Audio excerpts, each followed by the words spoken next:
Every weekend, the DeGrazia Winery in Brookfield, Connecticut is open for tasting and tours. Hundreds of people visit the small family-run business each day. In late September of 1988, the DeGrazia family found out that not all their visitors were as friendly or as innocent as they seemed. Through the investigation, I was able to determine that the suspects had left Texas and traveled eastward. They were described as being on a cross-country crime spree. One of the individuals was on parole for murder from the state of Texas. On Sunday afternoon, the two felons drove up to the small winery. Barbara DeGrazia was in the crowded tasting room. There were two gentlemen who wanted to see the owners. I felt and thought to myself they were definitely out-of-towners. I said I would bring them to my husband and he could discuss whatever business he needed to with him. Hi there. Hello. Hi, are you Paul? I was very excited talking to these two gentlemen. One was very articulate and wanted to discuss the possibility of purchasing our wine to be sold and shipped to California. His friend never really entered into the conversation, but kept on looking around the winery. Hey, come with me. We're going to back room. Oh, thank you. Why don't you step in now? You been up here before? No. The next day, I drove down the driveway. A truck pulled in and stopped parallel to me. In the truck, Barbara recognized the two men from the previous day. So I just told him, my son is at home and he'd be very happy to help you. Barbara's 24-year-old son, Mark Langford, was the only one home at the winery that morning. They discussed purchasing several cases of wine. During the course of his conversation, one of the individuals pulled a gun on him and told him that this was a robbery. Hands up! Come on, now come around, huh? Slow. All right. Okay, get the door, I got it. At that point in time, they pulled the gun on Mark and they took him back into the house. All right. You're alone, right? Yeah. Take the door. His hands were bound with duct tape, and they immediately started to ransack the house. They made a point of telling him that they wanted jewelry. When he told them that there wasn't any jewelry, they insisted that there had to be more jewelry and that they would wait for Mark's mother to come home. Just relax. Get the chair. The men ripped out all the telephones, then used the cords to tie Mark securely to a chair. He had no idea what they were planning to do next. On the winery's security system of closed-circuit cameras, Mark could see the armed robber's truck parked out front. He announced that he was going to go outside and wait for my mother. He said, don't move, don't do anything stupid, and you won't get hurt. I thought about my mother getting kidnapped or worse, or what they would do to her once they got back. And I knew she would be back any minute. With the rocking chair still tied to his back, Mark managed to get over to the monitor and turn it back on. I saw that their truck was not in the driveway. I just thought the worst. I remembered the upstairs phone. And I thought to myself, this is my only chance to do something. He made his way upstairs and dialed 911. Dispatcher Mike Baldasti took the call. It was about 12:15. Got a call on 911. Person screaming into the phone, I've just been robbed. I've just been robbed. He went on to state there were two white males, and they drove away in a red pickup truck.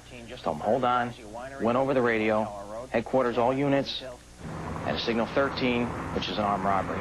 Two suspects heading towards Route 133 in a red pickup truck, possible Texas plates. Brookfield police officer Bruce Scott was the first to respond. On my way to the scene, I noticed that vehicle description with the same two occupants headed past me. I turned the vehicle around, proceeded after them, and they started to speed up. I put the overhead lights on, the siren, and they just paid no attention to it. They kept going.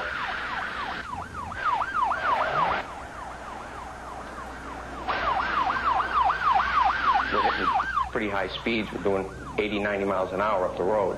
Thank God people were pulling out of the way because I didn't want to see anybody get hurt. I also knew they were armed, and I was hoping that they wouldn't start shooting.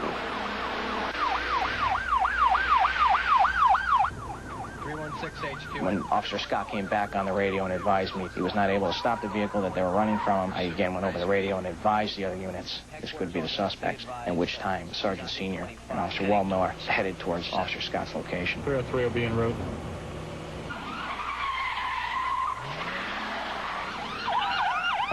We still have the vehicle on site. We're attempting to stop the vehicle. Mark was on the line with me, and when I advised him that we had the vehicle on site and we were pursuing it, he seemed pretty happy. He was kind of rooting for us. To the winery at this time. I was within 10 to 15 feet of them, traveling maybe 70 to 80 miles an hour. It was hard to stay behind them, but I managed. This went on for quite a while until we came to a construction site.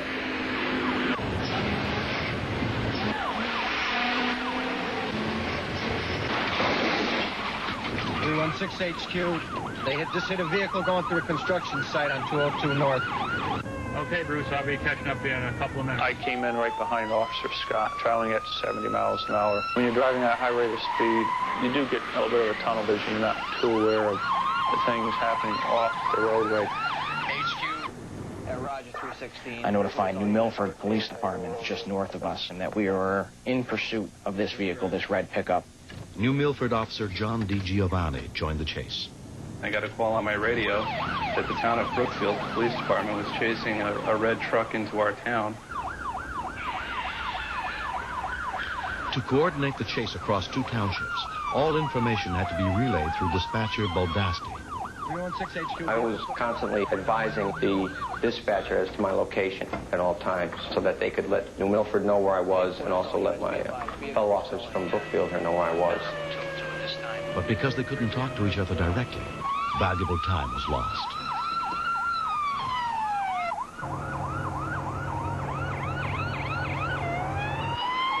They were just non-stop all the way up the road. They almost run a New Milford detective over who was trying to block the road off. He had to get out of the way because he realized they weren't going to stop.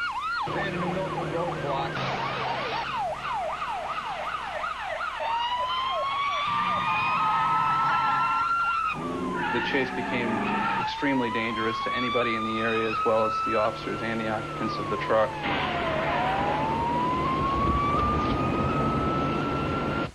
Our Captain McCormick set up another roadblock, and he positioned his police cruiser across the road in such a manner that there was no way they were going to get around it.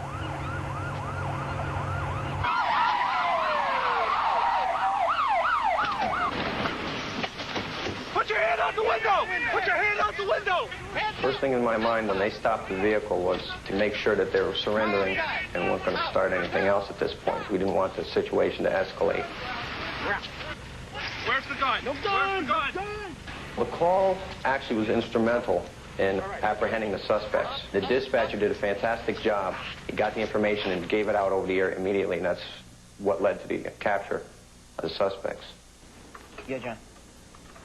Oh, that's great. I think Mark should be credited. He acted very bravely in what he did. If he had waited out of fear or anything like that, they would have been long gone. The two suspects both had prior arrest records.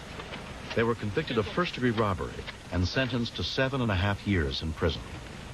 And looking back, I'm thankful that I had a chance to help the police take two career criminals off the street. I was scared for my life. I was scared for my mother's life. But I knew I had to do something to put all the fear aside. How you guys doing up there, huh? A year has passed. The DeGrazia family has gone on with their lives and running the family winery. But Barbara DeGrazia can't forget what her son Mark did for her. Mark worked very, very frantically to call 911. And I know in my heart he didn't want his mother to be hurt.